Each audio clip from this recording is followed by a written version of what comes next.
What's up, guys? Anthony here for Rev3 Games. Sitting alongside me is Jeff, the senior producer for Sleeping Dogs, which I have been playing the hell out of all week. Awesome. So stoked. Got Johnny behind us. He is the current leader of everything on the social hub within Sleeping Dogs, and we're gonna play one of my favorite missions. So go ahead and get started. This one's called Final Kill. And Jeff, tell us a little bit about what's going on in this mission. Final Kill is about halfway through the game. It's the culmination of one of our main story threads, and it ties together stuff that happened even before the game started. So Wei's got some motivation that runs really deep here. So what you're seeing, Mrs. Chu, who's the matriarch of this crime family that Wei starts the game. She's a mean one too. Undercover with, yeah. She's kind of like the Tony Soprano of Sleeping Dogs. Yeah, for sure. Looks a bit like Tony too. Yeah. So yeah, she's instructing Wei to go find somebody, bring him back to her. You get the impression that that's maybe not going to end well for that guy. Yeah. Also, health codes in Hong Kong for the kitchen. I don't know what they're going to say about that butcher block. If there was a health inspection, maybe she wouldn't let the inspectors leave. I'm not I feel like sure. the last thing the triads are worried about is a health inspector coming through. They have bigger problems. So we're stealing a car, and you can see that we lost some police score there. Yes. Because Wei is playing both sides at all times. Exactly. So you saw Johnny, as you said, hijack the car there. He lost some of his cop score. So you're going to finish a main mission, you're going to have a triad score and cop score. The more cars you hijack, cops you hurt, innocents you hurt, damage you cause, your cop score is going to go down. That's going to reduce your opportunity to upgrade your cop skills. Driving, shooting and driving together. But there's other cop missions, dedicated cop missions around the map that you can do to get that cop score back up again. And for triad missions, the possible total police XP that you can get is pretty low anyway, right? It is pretty low. So we bias that towards some of the drug busts, which Wei does as a cop, and some of our investigative cases that he does as a cop. So you can see here it's raining. We've got full time of day cycle. Yeah. Oh, it's absolutely and beautiful. Weather. The city just looks amazing. Thank you. Our art direction team, production team, audio team, we all went there, took over 25,000 photographs, audio from everything from underground gambling dens to stuff on the street. Really wanted to try and recreate it. That sounds like a really interesting trip. It was an interesting trip. The audio guys got kicked out of a lot of places, and so did the art directors. So, but yeah, kudos to them. So Wei's sees a deal going down. This is the guy he's supposed to bring back, Dog Eyes. Hate this guy. He's a total slime ball. They have history. I'll tell you what, everybody in the game kind of has like their own sort of motivations and redeeming factors, but Dog Eyes you just hate. He's just like the dude you hate. Yeah, he's one of the characters, everybody, as you said, we tried to make them likable, like if you watch The Wire or The Sopranos or The Shield, or The Departed, one of our biggest influences, even the bad guys like Nicholson or Wahlberg's bad cop, they have redeeming qualities. Dog Eyes is one of those characters who you just kind of love to hate this guy. You just want to punch him so badly. He is a jackass through and through. And this is, you're going to see what happens to Dog Eyes here. I think this is the first time in the game that we get in a boat, too. It's one of the first main missions where you're in a boat. There are favors before this where you can drive a boat, and there's quite a few, or a couple main missions after this where you're in a boat driving and shooting. What's the scale on this? Because as we're driving around, I mean, obviously no video game city can be 1-to-1. Yeah. But how big in square mileage do you think this is? It's hard to say. I think we've probably captured. The world is big. We've got 4 neighborhoods. You're going from North Point to Aberdeen here, and there's a lot of custom interiors. One of which we're about to enter, which you normally don't see to the depth we're going to see them in urban open world games. And we've got a bit of elevation where you can get up on low rooftops and do chases and that kind of stuff. So the map is big, and then we've added a bunch of layers to it.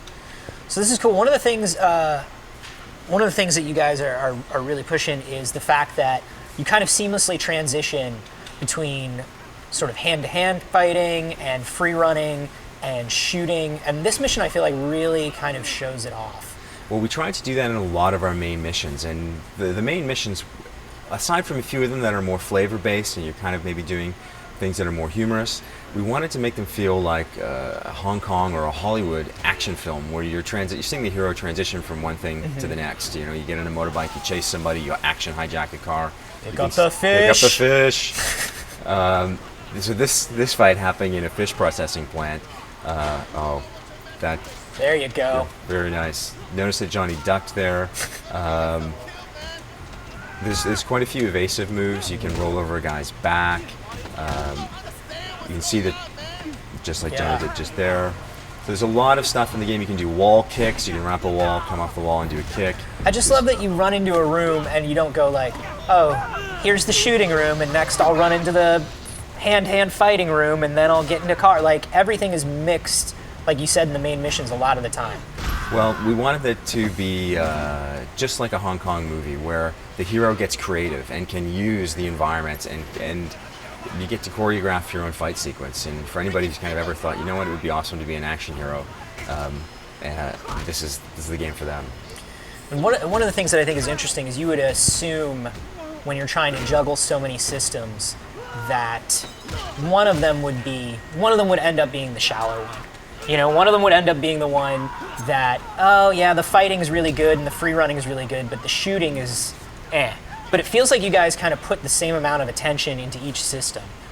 Well, we tried. I think that we set out with the goal of having, Johnny, nice tackle there, we set out with the goal of having the game have the, oh, here we go. Swordfish impalement. Yes, another safety violation for Hong Kong. Set it with the goal of having the deepest mechanics in any open world game. And we brought in a team of guys who worked on games like Bully, working with the Square guys who worked on Arkham Asylum. So, you know, the Melee was covered, driving guys from Need for Speed, good shooting guys we brought in from games like Scarface and Mercenaries. So we really tried to assemble a team that could deliver that experience. Yeah, I was super impressed by the hand-to-hand, especially and especially once you get kind of upgraded. Yeah. And you kind of learn all the new skills. Like, there's so much you can do at any one time. There really is, and I think the cool thing about it is there's a lot you can learn, but all of it remains fairly easy to master. You never feel like, what's that button combination I have to do to... so yeah, we want it to be easy to pick up and play.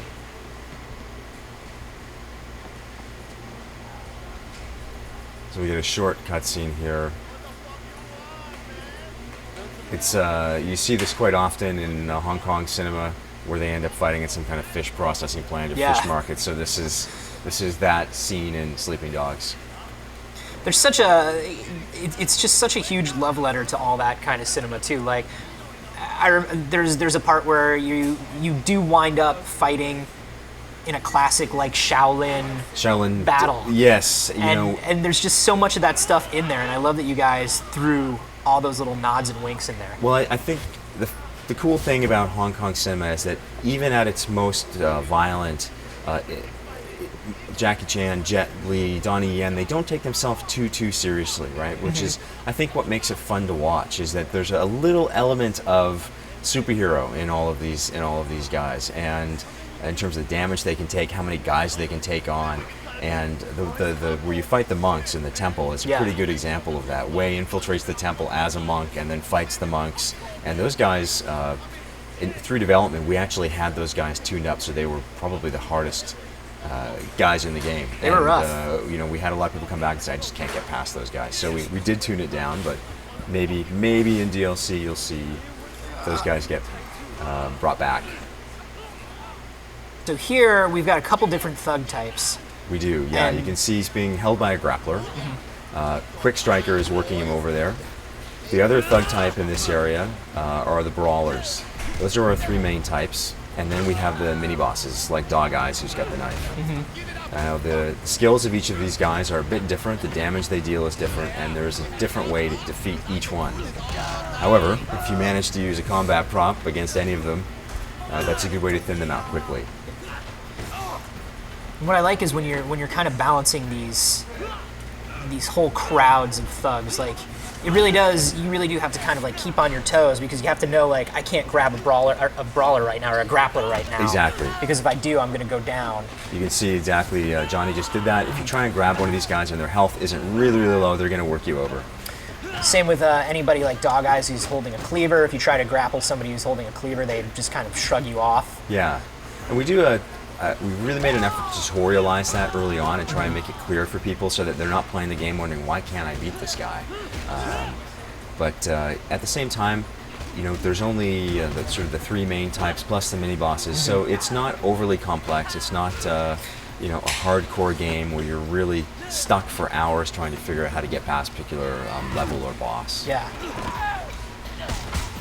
You notice when they turn red there, that's when you have your chance to counter. Yeah. Notice that Johnny's hurting a bit here. What's going on, Johnny? What's up with those leaderboards?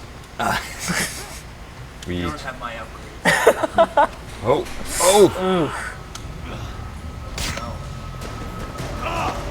So for some of these bosses, like you mentioned, you really have to find out just a little bit of gameplay, what their weakness is and how to take these guys out. They deal a lot of damage, especially the ones with melee weapons. So you got to be very, very careful how to fight these guys.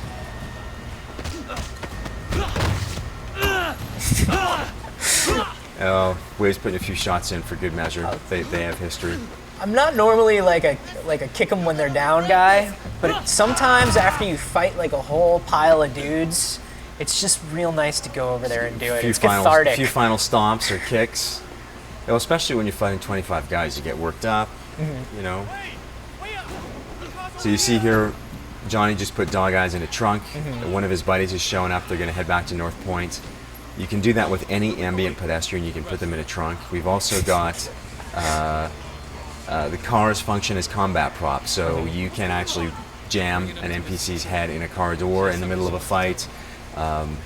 There's all sorts of different things in the world, whether it's phone booths, whether it's cars, dumpsters, windows that you can put people through.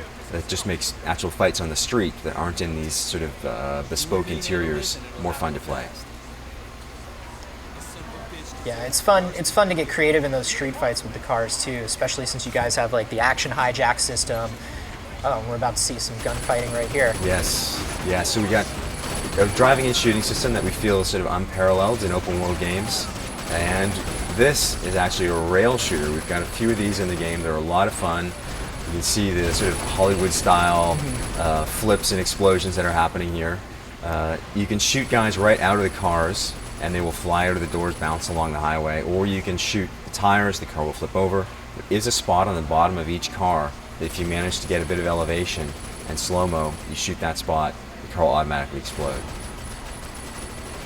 Oh man, it would have been great if you had done it right there. Yeah, I Johnny. know, very, very. That would have been awesome. Poor Johnny. I think Anthony's just upset about that leaderboard thing. I think he's. And like you said, this one is on rails. It goes on rails whenever you're a passenger. That's but right. then there are some missions where you are the driver and the shooter at the same time, and you're controlling it all. Yes. And those get super intense. Yeah, we have a system that we allow you to, as soon as you go into slow-mo and shoot, the car maintains its current speed. It gets very, very easy to control the car, so you never actually feel kind of like you're sacrificing one for the other. Pretty spectacular. We've gone into face mode now here, which is where when you do a lot of damage, you get a lot of bonuses. Exactly. So you shoot well, you fight well. You do go, as you said, into face mode, or the combat face meter, face sort of meaning respect, and that will increase Wade's health, reduce the damage he takes, and give you some slow-mo bonuses. We'll see. So we're almost back at Mrs. Chu's here.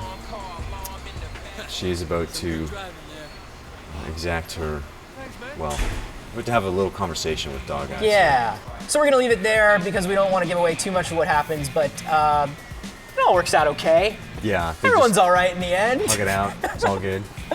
Yeah, sure.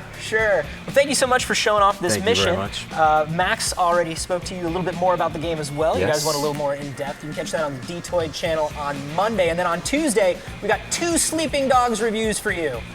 All of the Sleeping Dogs, all of the reviews. One on the D-Toy channel with Max, and one right here on Rev 3 Games with me. So be sure that you are subscribed to both.